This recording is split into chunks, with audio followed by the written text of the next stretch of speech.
Walking through the quiet forest, a fox suddenly heard a loud boom boom.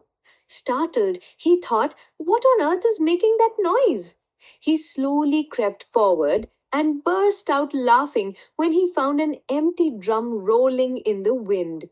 He smiled and said, "Sometimes the loudest fears are hollow inside."